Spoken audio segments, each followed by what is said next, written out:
This is Catholic Daily Reflections for Monday of the third week of Advent.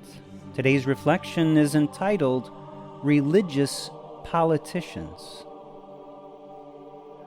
Where was John's baptism from? Was it of heavenly or human origin? They discussed this among themselves and said, "If we say of heavenly origin, he will say to us, 'Then why did you not believe him?' But if we say of human origin, we fear the crowd, for they all regard John as a prophet." So they said to Jesus in reply, "We do not know."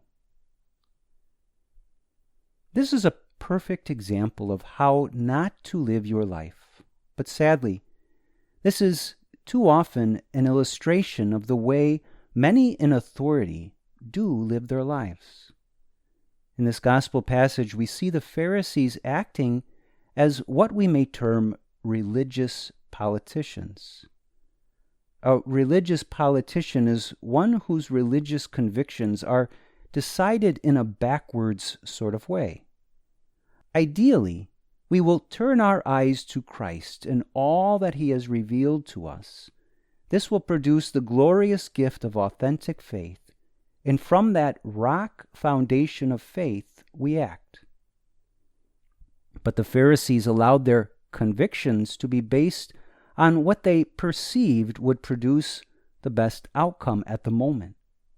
They chose to say, "We do not know where John's baptism was from," because they thought it was the answer that most safeguarded them from any criticism.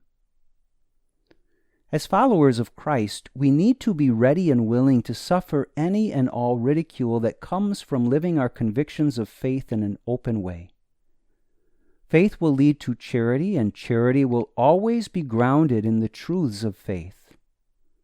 But when we live and proclaim the truth, we will be criticized by some and will suffer as a result. This gospel offers us all an invitation to reflect upon the difficult truths of our day and age, and to decide whether or not we are willing to publicly profess the truth. Think especially about the many moral truths of our faith that seem to be continually under attack. Are you willing to speak your faith clearly, with charity and with conviction, even if it means criticism from the world? Reflect today upon the backwards approach taken by the Pharisees when they were confronted with a difficult question. Make the choice not to follow their example, choosing instead the unwavering convictions that you are called to embrace by your faith. What questions are being asked of you this day? In which ways are you being tested by others? What is your approach to those tests? Do you speak more like a religious politician? Or do you speak with a clarity flowing from the rock foundation of your faith? Let us pray. My Lord of all truth, give me the grace I need to stand firm on all that you have revealed to me. Give me courage to remain firm in the convictions of faith that have been given to me by you.